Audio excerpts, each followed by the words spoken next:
Picture yourself eating your favorite popsicle on a warm summer day, whether it's red, blue, purple, etc., or your favorite colorful cereal from childhood.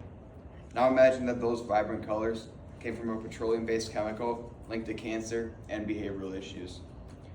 This year, as stated by an article by Food Insight, the FDA did a reevaluation on red dye number 3 due to several citizen petitions suggesting that it leads to cancer-causing issues under the Delaney Clause, resulting in the FDA revoking red 3 from foods and medications. But is it really banned, as they have till 2027 to get it out of the formulas?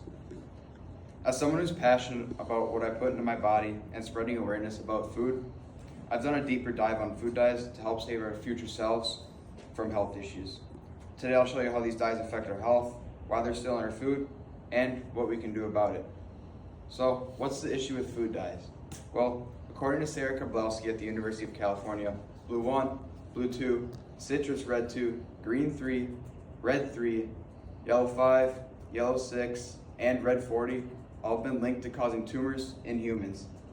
While citrus red 2 is actually banned to be in our food products, however, it's in something that we often consume, orange peels. Red 40, yellow 5, and blue 1 all have been linked to hyperactivity, specifically in children.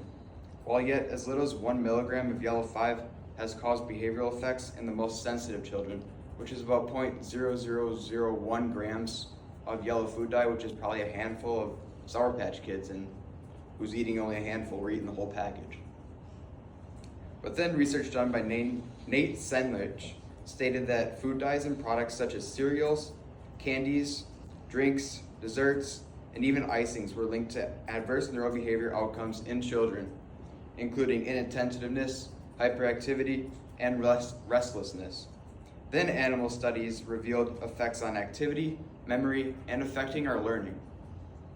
The FDA still allows the use of dyes despite the European nation taking this matter a lot more serious with applying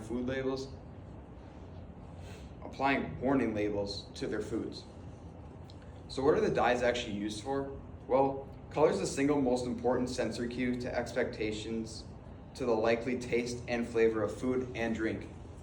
The food colors often allow us to easily identify our preferred food choices while making the food seem more appealing.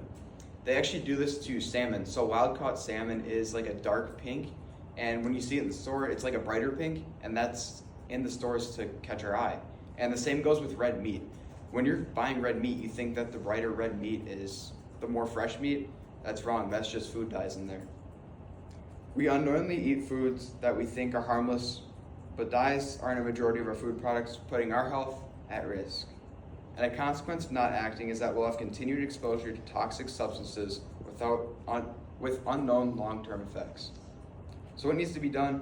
We need to avoid artificial dyes and support what the European nations are doing by putting warning labels on food products that contain dyes. Actions we can take, starting off with reading ingredient labels and avoid the foods with the synthetic dyes. And then choose products with natural colors. Some examples I have are beetroot powder, paprika extract, spirulina, vegetable juice concentrate, fruit juice concentrate. And I know you guys hear this one all the time, but support legislation that requires warning labels or the ban of dyes. I have an example in a couple seconds about this, but if legislation doesn't respond, the food companies will, as they prioritize profit and what the consumers want. And proof it works is that countries like the UK have significantly reduced artificial dye usage without harming companies.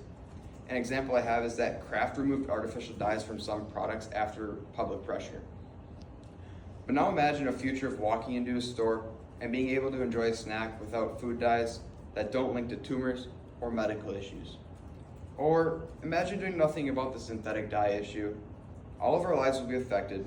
More children will get diagnosed with behavioral issues, unknown health effects from untested additives, and a system that prioritizes profit over safety.